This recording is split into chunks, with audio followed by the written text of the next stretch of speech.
നല്ല കരിമീൻ കിട്ടിയാൽ വിടാത്ത ആൾക്കാരാണ് നമ്മൾ, അല്ലേ? അപ്പോൾ ഫിഷ് നിർമ്മാണ ഉണ്ടാക്കാനുള്ള ശ്രമത്തിലാണ് ഞാൻ. അല്പം മഞ്ഞൾപ്പൊടി, മുളക് പൊടി, ഉപ്പ്, ഒരല്പം നാരങ്ങ നീര് ഒഴിച്ച് നല്ലോണം മിക്സ് ചെയ്ത്, അല്പം കുരുമുളക് ആവാം കേട്ടോ, അതിൽ നല്ലോണം മിക്സ് ചെയ്ത് നമ്മളൊരു സൈഡിലേക്ക് മാറ്റി വെക്കാം. ഒരു അരമണിക്കൂറെങ്കിലും മിനിമം മാറ്റി വെച്ചെങ്കിൽ മാത്രമേ ആ ഫിഷിലേക്ക് മസാല പിടിക്കത്തുള്ളൂ. അത് സിമ്പിൾ മാരിനേഷനാണ്, അത് എല്ലാവർക്കും ട്രൈ ചെയ്യാം. അപ്പോൾ ഷെഫ് പിള്ളയുടെ തന്നെ ഫോളോ ചെയ്താൽ മതി.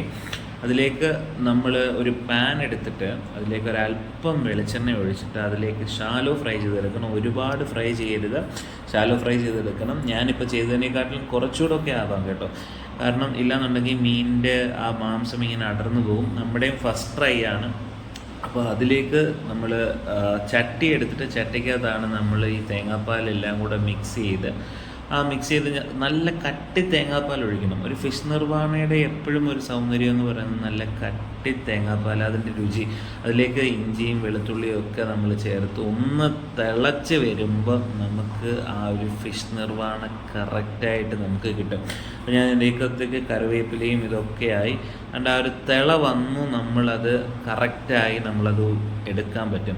ഇത് നമുക്ക് അത്യാവശ്യം നല്ല രീതിയിൽ നിങ്ങൾക്ക് കൊഴുത്ത കറി വേണമെന്നുണ്ടെങ്കിൽ മാഗി പൗഡർ ഉപയോഗിക്കുന്നതാണ് നല്ലത്. ഇല്ല എന്നുണ്ടെങ്കിൽ തീർച്ചയായിട്ടും നിങ്ങൾക്ക് ഒന്നാം പാല് നമ്മൾ എടുത്ത് നമ്മൾ 2-3 തവണയായിട്ട് നല്ല ക്വാണ്ടിറ്റിയിൽ നമുക്ക് ഒന്നാം പാൽ എടുത്തെങ്കിൽ മാത്രമേ നമുക്ക് ആ ഒരു കൊഴുപ്പ് കിട്ടത്തുള്ളൂ. അപ്പോൾ ഞാനും നല്ലോണം ആ ഒരു ഫിഷ് നിർവ്വാണം ആസ്വദിച്ചു, പക്ഷെ കറിക്ക് കൊഴുപ്പില്ലാതായിപ്പോൾ. ഇത് നമ്മുടെ ഫസ്റ്റ് സംരംഭമായതുകൊണ്ട് എല്ലാവരും നമ്മളോട് ക്ഷമിക്കുക, അതല്ലേ നമുക്ക് പറയാൻ പറ്റൂ. പക്ഷേ ഫിഷ് നിർവ്വാണം നമുക്ക് എല്ലാവർക്കും ഇഷ്ടപ്പെട്ടു. ഞാൻ അവസാനം ആ ചോറെല്ലാം കൂടെ പിടിച്ചൊരു അത്യാവശ്യം നല്ലൊരു എന്താ പറയുന്ന ഫീല് നമുക്ക് കിട്ടി. ഇത്